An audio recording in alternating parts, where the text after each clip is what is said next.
देखंतु एटी केते कम समय भितर केते सुंदर कखारु खटा हमर बनी जाइची। ए कखारु खटाटी को आपण भात साथी रे खाइबे बहुत टेस्टी लागिवो। आकु मध्ये आपण बहुत कम समय रे बनै परिबे। ताले चलंतु देखिबा या केमिति प्रस्तुत होउची। हाय फ्रेंड्स नमस्कार। आसंतु आज आमे कखारु खटा बनेवा। कखारु खटा बनेया पई देखंतु कखारु को एमति चोपा छडेकी छोट छोट करी काटी देची। देखंतु एति छोट छोट करी काटीची।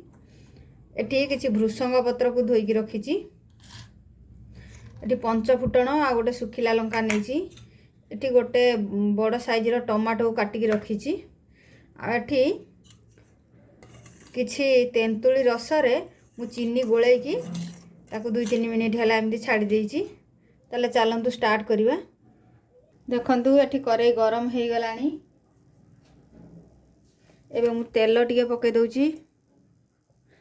फास्ट कखारुटा को आमे टिके तेल रे भाजी दबा।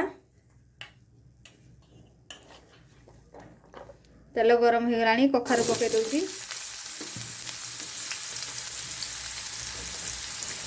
टिके तेल रे कखारुटा भाजी देले ता टेस्ट टिके भल लागिवो आ कखारु रो स्मेल टा मध्ये रहिबनी।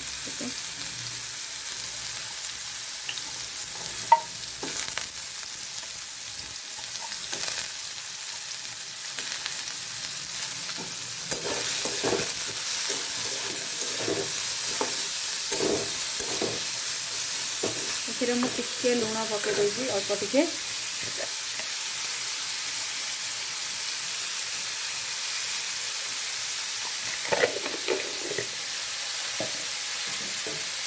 अल्प टिके हळदी पके देजी।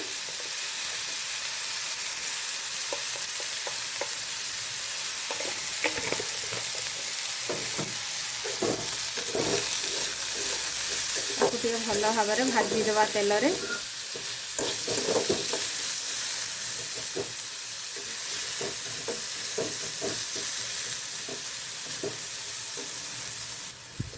देखंतु एठी कखारु सिझी गलानी।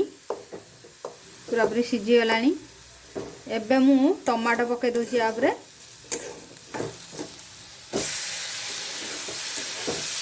टमाटोटा पूरा सॉफ्ट होला पर्यंत आकु छाड़ी देवा घोड़े की। एथिरे मु दिटा भृसंग पत्र पके दोची। एइने अल्प दिटा पकोची आ छुंक देला परे आ पकेबी। छुंक देला बेले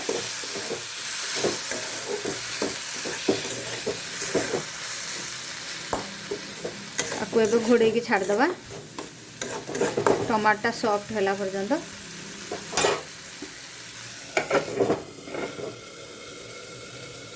देखंतु एबे टमाटो सॉफ्ट हे गलानी। एबे मु टिके पानी दे दोची।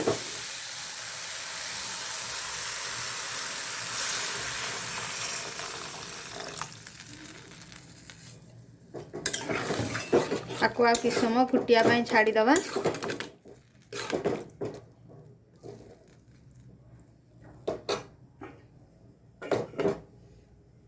देखंतु ये भल भाव में फुटी गलानी। एबे मु तेंतुली रस दे दोची।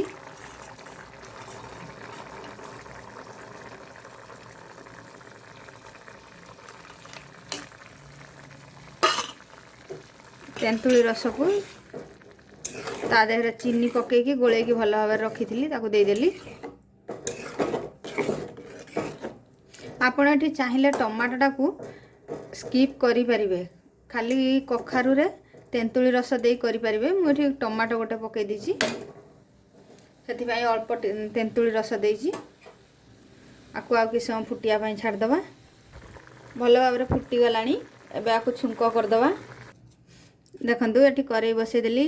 करेई गरम हे गलानी। तेल पके दोची।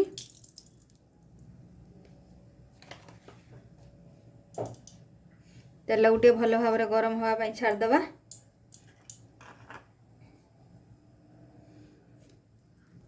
तेल गरम हो गलानी। फुटण पके देली।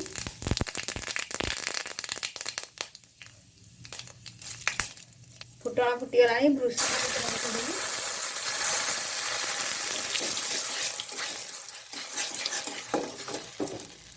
एबे खट्टा को ढाल दउची।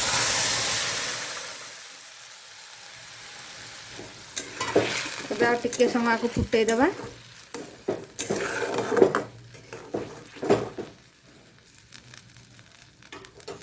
ଆଉ ଟିକେ ସମୟ ଫୁଟେଇ ଦେଇକି ତା ଦେହରେ ଜିରା ଲଙ୍କା ଗୁଣ୍ଡ ପକେଇକି ଓହ୍ଲେଇ ଦେବା।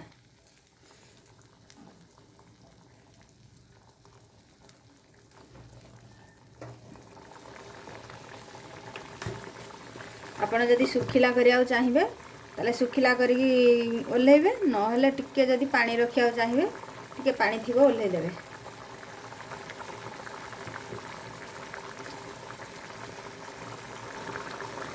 ଦେଖନ୍ତୁ ଏଠି ଏବେ ହେଇଗଲାଣି। ମୁଁ ଏତିକି ପାଣି ରଖିଛି, ଏ ଥଣ୍ଡା ହେଲା ପରେ ଆଉ ଟିକେ ଶୁଖିଲା ହେଇଯିବ। ଏବେ ଜିରା ଲଙ୍କା ଗୁଣ୍ଡ ପକେଇ ଦେଉଛି, ଅଳ୍ପ ଟିକେ ଜିରା ଲଙ୍କା ଗୁଣ୍ଡ ପକାଉଛି। ଦେଖନ୍ତୁ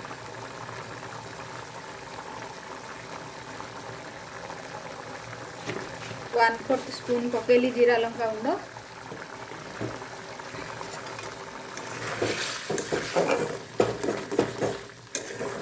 ଏବେ ମୁଁ ଗ୍ୟାସ୍ ବନ୍ଦ କରିଦେଉଛି।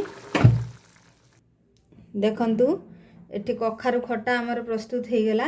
ଏ କଖାରୁ ଖଟାର ରେସିପିଟି ଯଦି ଆପଣମାନଙ୍କୁ ଭଲ ଲାଗିଥାଏ ତାହେଲେ ପ୍ଲିଜ୍ ଲାଇକ୍ କରିବେ, ସେୟାର କରିବେ, ସବସ୍କ୍ରାଇବ୍ କରିବେ, ପାଖରେ ଥିବା ବେଲ୍ ଆଇକନ୍ କ୍ଲିକ୍ କରି ଅଲ୍ ନୋଟିଫିକେସନ୍ ଅନ୍ କରିବେ। ପୁଣି ଦେଖା ହେବ ଆଉ ଏକ ନୂଆ ଭିଡ଼ିଓରେ। ସେ ପର୍ଯ୍ୟନ୍ତ ରହିଲି, ନମସ୍କାର।